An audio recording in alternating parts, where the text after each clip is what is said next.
ডাকসুর পর জাকসু নির্বাচন হলো এবং ডাকসুতে যতটুকু অনিয়ম নিয়ে অভিযোগ ছিল জাকসুতে সেটা বেশ অনেকটা বেড়ে গেছে। মানে নানা রকম অভিযোগ, এর মধ্যে এমনকি শেষ পর্যন্ত এমন অভিযোগও এসছে যেটার ভিত্তিতে ভোট গণনা ম্যানুয়ালি করা হচ্ছে। কারণ পেপার এবং মেশিন সাপ্লাই দিয়েছেন জামায়াতের কোনো একজন, মানে যেসব কোম্পানি সাপ্লাই সেটা জামায়াতের মালিকানাধীন কিছু। এর বাইরেও বহু বহু রকম অভিযোগ, আমি আর বিস্তারিততে যাচ্ছি না।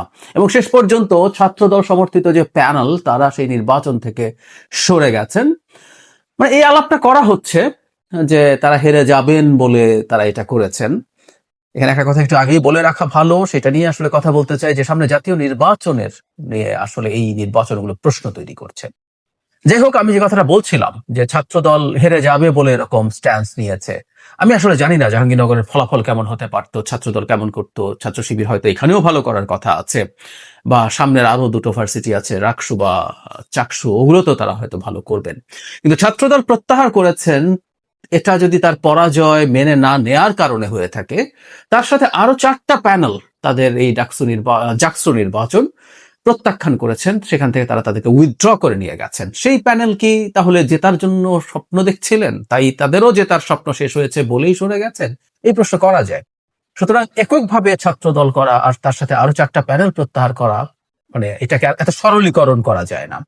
আমি খুঁটিনাটিতে যাচ্ছি না, কারণ কয়েকজন টিচার তাদের নির্বাচনী দায়িত্ব থেকে তাদেরকে প্রত্যাহার করে নিয়েছেন। তারা তাদের বক্তব্য দিয়েছেন, আপনারা হয়তো খেয়াল করেছেন। সেখানে তারা অনেক অনিয়মের কথা জানিয়েছেন, নানা রকম কিছু ওখানে ঘটেছে। যাই হোক, যে কথাটা বলতে চেয়েছিলাম যে অন্তর্বর্তী সরকারের সময়ে এই নির্বাচনগুলো, এগুলো তো আসলে সেই অর্থে ক্ষমতার সাথে কোনোভাবে সম্পৃক্ত না, মানে অন্তত শর্ট টার্ম বা মিড টার্মে।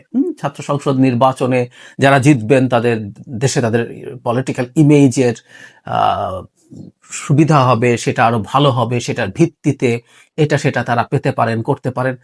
এরকম কিছু ইস্যু হয়তো আছে, এটা নেই আমি বলছি না, এটাকে আমি উড়িয়েও দিচ্ছি না, কিন্তু শর্ট টার্মে কিছু না। কিন্তু সেই নির্বাচনকে ঘিরেই যে পরিস্থিতি হয়েছে, সেখানে সরকারকে এটা সামাল দিতে পারলো।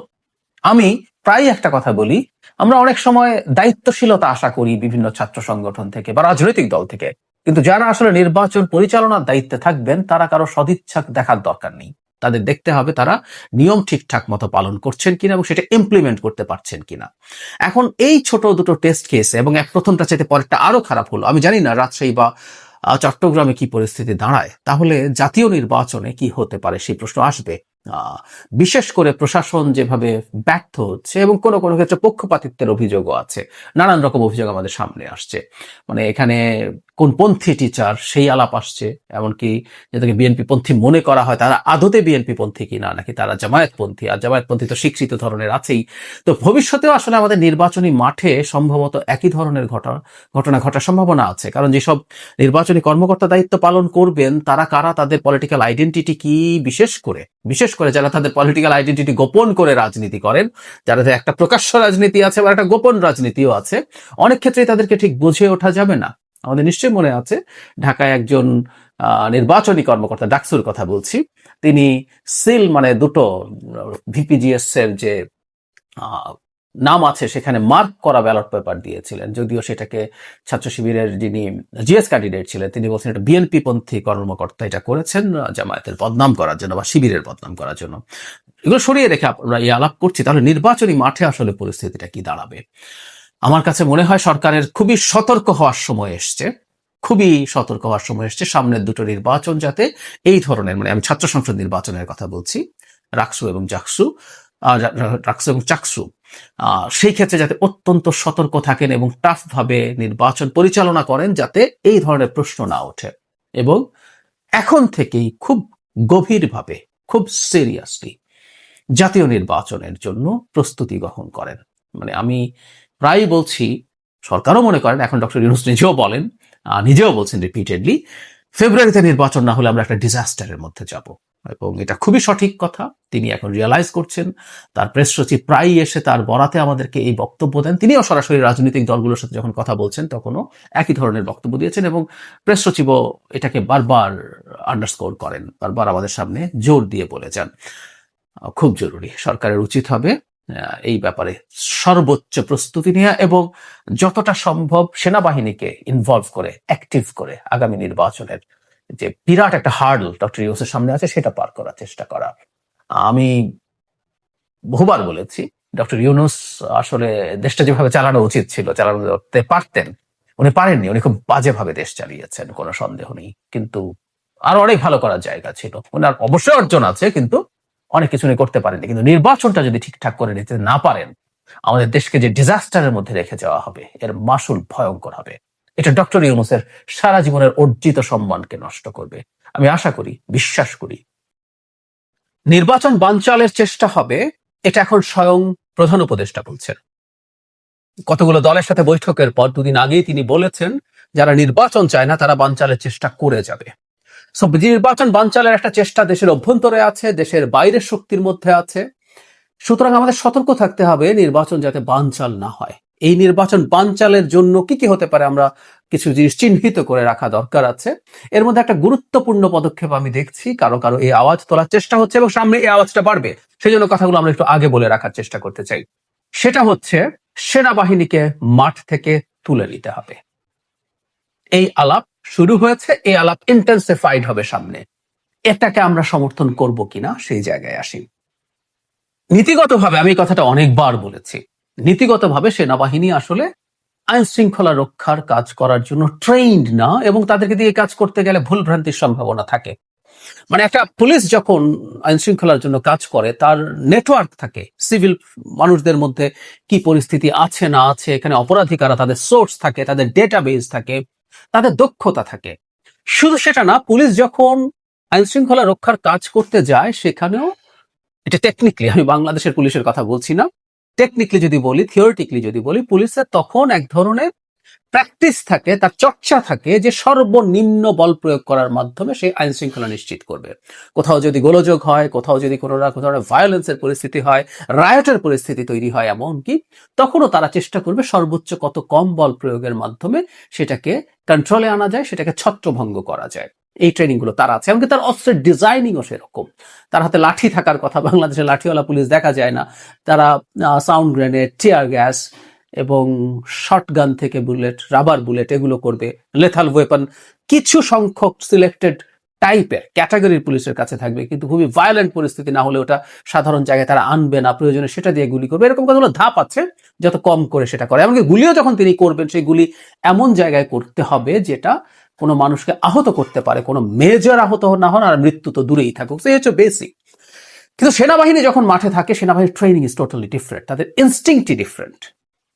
তিনি লেথাল ওয়েপন নিয়ে যান, যুদ্ধ করার অস্ত্র নিয়ে। যদি আমরা এটা নিয়ে প্রচুর আলাপ করেছি, বাংলাদেশের পুলিশকেও মিলিটারাইজ করা হয়েছে, তাদের লেথাল ওয়েপন দেওয়া হয়েছে। মানে যে অস্ত্র মানে সেনাবাহিনী ব্যবহার করত, সেই রাইফেল এসকেএস টাইপ 56 রাইফেল তারা ব্যবহার করতেন। 7.62 বুলেটের কথা এসছে, এগুলো ওই রাইফেলে ইউজ করা হয়। মাথায় গুলি করা হয়েছে শেখ হাসিনার সময়। কিন্তু সেনাবাহিনী তো ওগুলোই, বা ইনফ্যাক্ট তারা আরো টাইপ 8, এখন একটা মানে বিডি টাইপ 8 একটা অটোমেটিক রাইফেল তারা ব্যবহার করেন। তো এগুলো সব যুদ্ধের অস্ত্র, তারা যুদ্ধের জন্য ট্রেইন। আমি রাস্তায় যখন সেনাবাহিনী দেখি, তারা সেই যুদ্ধের অস্ত্র নিয়েই মাঠে আছেন, রাস্তায় আছেন। ফলে এই ধরনের কাজ করতে তারা আসলে ঠিক প্রস্তুত নন, কাজ করতে ঠিক ট্রেইন নন। আমরা এইভাবে বলি, এটা এটা একটা ভিন্ন জিনিস। আমরা এই সেনাবাহিনীকে আমরা আসলে প্রস্তুত করি, ট্রেনিং দেই, তারা যুদ্ধ করবেন শত্রু দেশের সাথে। সুতরাং সেখানে তার অস্ত্র তিনি এমন ভাবে ব্যবহার করবেন যেটা দিয়ে সর্বোচ্চ ক্যাজুয়ালিটি নিশ্চিত করা যায়। এটাই তার ট্রেনিং, এটাই তার ইনস্টিংক্ট। তিনি বন্দুক তুলবেন যখন, তার বন্দুকের নলটা অটোমেটিকলি বুকে মাথার দিকে যাবে, এটাই নিয়ম, এটাই হওয়া উচিত, নাহলে উনি সেনাবাহিনী নন। একই সাথে তিনি যখন আইন শৃঙ্খলা রক্ষা করতে আসছেন, ওই নেটওয়ার্কিং নেই যেটা বছরের পর বছর, দশকের পর দশক পুলিশ তৈরি করেছে, সেই ডেটাবেস, সেই ধরনের এক্সপার্টিজ। সো তাত্ত্বিকভাবে আমার মানতে কোনো দ্বিধা নেই, সেনাবাহিনী দিয়ে আইন শৃঙ্খলা রক্ষা করার কাজটা ঠিক মতো করা যায় না, কোনো সন্দেহ নেই। কিন্তু 5 আগস্ট পরবর্তী সময়ে আমি নিজেও সেনাবাহিনী ডিপ্লয়মেন্টের আগে বারবার সেনাবাহিনী ডিপ্লয়মেন্টের কথা বলছিলাম সারা দেশে, কারণ তখন পুলিশ পালিয়ে চলে গিয়েছিল। বাংলাদেশ এক অভাবনীয় সিচুয়েশনে পড়েছে, যেটা প্রচুর বহু দেশে স্বৈরাচারের পতন দেখে। স্বৈরাচার নতুন কিছু না, বাংলাদেশেও এরশাদের পতন আমরা দেখেছি। কিন্তু পুলিশ পালিয়ে চলে গেছে, এই পরিস্থিতি আসলে বাংলাদেশে ইতিহাসে আর কখনো দেখা যায়নি। সারা পৃথিবীতেও আমি মনে করতে পারি যে পুরো দেশের সব পুলিশ পালিয়ে গিয়েছিল। সো এই পরিস্থিতিতে সেনাবাহিনীর ডিপ্লয়মেন্ট এসেনশিয়াল ছিল। সুতরাং সেনাবাহিনী মাঠে এসছে, তাদেরকে ম্যাজিস্ট্রেসি পাওয়ার দেয়া হয়েছে, তারা তার মানে নিজে থেকেই মানে অপরাধ এবং সিচুয়েশনে কগনিজেন্সে নিতে পারবে, নিজেদের মতো করে ডিসাইড করতে পারবে। তারপরে যদিও গ্রেফতারের পর সবকিছু তারা এরপর বেসামরিক যে প্রশাসন আছে, পুলিশ আছে, তার কাছে হস্তান্তর করবেন, তারপর বিচারে যাবে, সেগুলো ঠিক আছে। সো এই কারণেই সেনাবাহিনীর মাঠে আছে, এবং সেনাবাহিনীর ম্যাজিস্ট্রেসি পাওয়ার নিয়ে মাঠে থাকার পরও আইন শৃঙ্খলার ক্ষেত্রে যে খুব ভালো পারফরমেন্স হয়েছে, নট নেসেসারিলি, এটার সমালোচনা আমরা করেছিলাম যে এই পাওয়ার নিয়ে থাকার পরও যদি না হয়, এটা দিনের শেষে সেনাবাহিনীর খানিকটা বদনাম তৈরি তো করবেই। কিন্তু এখন যে প্রবণতাটা হয়েছে, কোথাও কোথাও সেনাবাহিনী যখনই আমাদের স্বাভাবিক পারসেপশনে, এবং আমার নিজেরও মনে হয় কখনো কখনো তারা ঠিকভাবে পারফর্ম করছে না, আমরা দুটো তিনটা ঘটনা বলি, সেটার প্রেক্ষাপটে এখন এই আহ্বান সামনে এসছে, এবং এই কারণে আমার মনে হয় সামনে এই ঘটনাগুলো ঘটবে। নুরুল হক নূরের উপরে যে আক্রমণ হয়েছে, হামলা হয়েছে, আমরা সবাই এটাকে, আমি নিজেও স্ট্রংলি কন্ডেম করেছি। কোন পরিস্থিতিতে, কোন প্রেক্ষাপটে এই রকম হামলা হতে পারে না।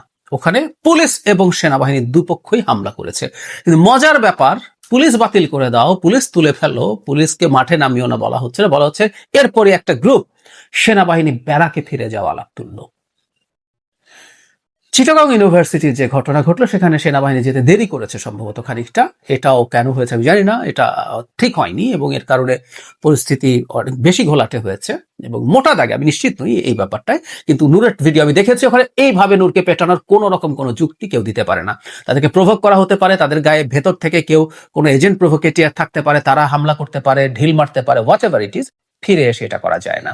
সর্বোচ্চ যে বললাম, নূর রিচে ছিল, তাকে গ্রেফতার করা যেতে পারতো। যাই হোক, চিটাগং ইউনিভার্সিটির ঘটনার পর একই আলাপ যে তুমি যদি কাজেই না লাগো, তুমি থাকো কেন, সেনাবাহিনী ব্যারাকে ফিরে যাও।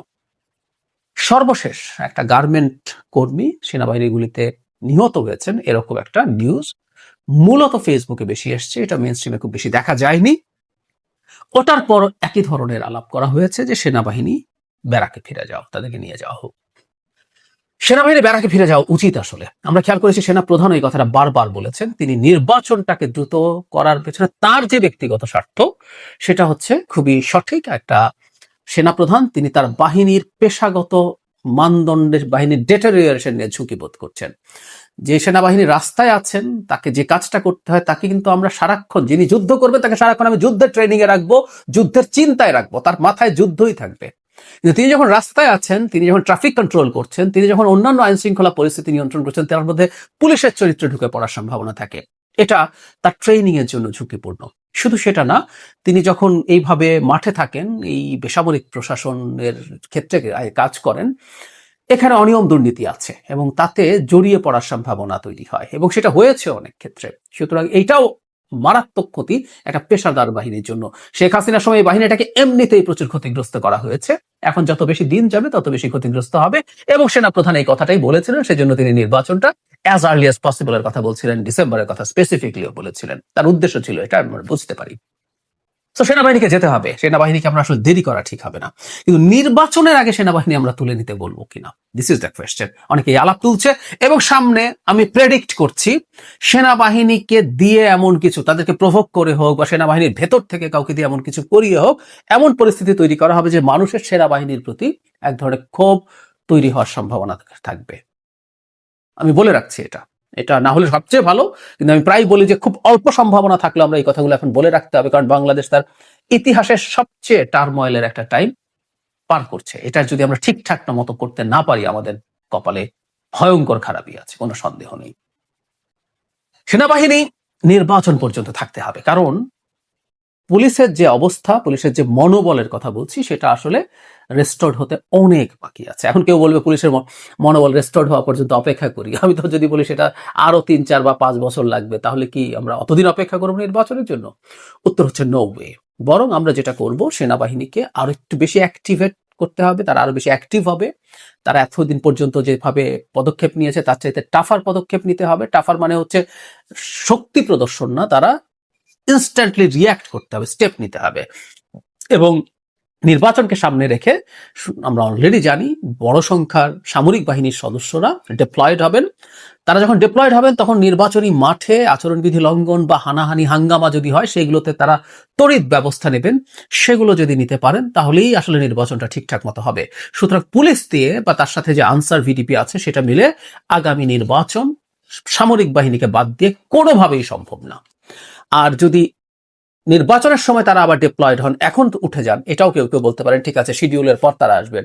উত্তর হচ্ছে না। তখন দেশে এমন অ্যানার্কি তৈরি হবে, সম্ভাবনা থাকবে যে এই সরকারি আদৌ টিকে যা থাকবে কিনা সেই প্রশ্ন চলে আসবে। এটাই আসলে চাইছেন যারা সেনাবাহিনীকে বেরাকে ফিরে যেতে বলতে চান, নিয়ে যেতে চান, তাদের আসলে মূল উদ্দেশ্য এটা। তারা এক এক সময় এক একটা, তারা সেনাপ্রধানকে সরাতে চেয়েছেন, কারণ এই সেনাপ্রধান নির্বাচনের পক্ষে কথা বলেন, এই সেনাপ্রধান ক্ষমতা নিয়ে নিচ্ছেন না, এরকম আছে, তো তাকে সরানোর চেষ্টা হয়েছে। যখন সেটা হয়নি, এখন অ্যাজ এ হোল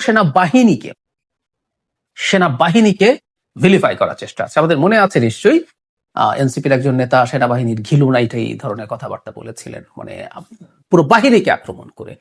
এই প্রবণতা আমরা আরো কাউকে কাউকে দেখছি এই রকম কথা বলছেন, ফেসবুকে লিখছেন, গুরুত্বপূর্ণ সোশ্যাল মিডিয়া ইনফ্লুয়েন্সাররা এই আহ্বান জানাচ্ছেন। সুতরাং আমি আশা করি সেনাবাহিনীও সতর্ক থাকবে, তাদেরকে কোনো রকম উস্কানির মধ্যেও তারা যাতে শান্ত থাকেন।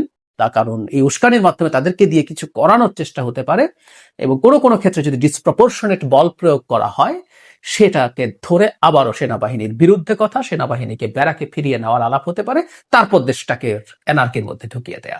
এটা শেখ হাসিনা, ভারত যেমন চায়, এই ধরনের চেষ্টা নিশ্চিতভাবেই দেশের ভেতরে একটা নেক্সাস আছে, একটা রাজনৈতিক দল আছে, কিছু ব্যক্তি আছে, তারা সেটা চায়। সুতরাং নির্বাচনের আগে সেনাবাহিনী কোনোভাবেই মাঠ থেকে যাবেন এটা আমরা মেনে নেব না, কারণ সেনাবাহিনী নিজে কতটুকু অ্যাকশন করছে তার চাইতে এটাও জরুরি, সেনাবাহিনী এখনো একটা দুর্দান্ত ডেটারেন্ট। সেনাবাহিনী যখন রাস্তায় থাকে, যারা অপরাধী, যারা অপরাধ করতে চায়, তাদের মধ্যে এই পোশাকের প্রতি শ্রদ্ধা এবং ভয় দুটোই আছে, সে কারণে এগুলো কম থাকে। সো কোনোভাবে আমরা যদি এই আলাপ কোনোভাবেই দেখি, সেটাকে কন্টেস্ট করব, এরকম কোনো রকম কোনো চেষ্টা হতে দেখলে সেটার প্রতিবাদ করব।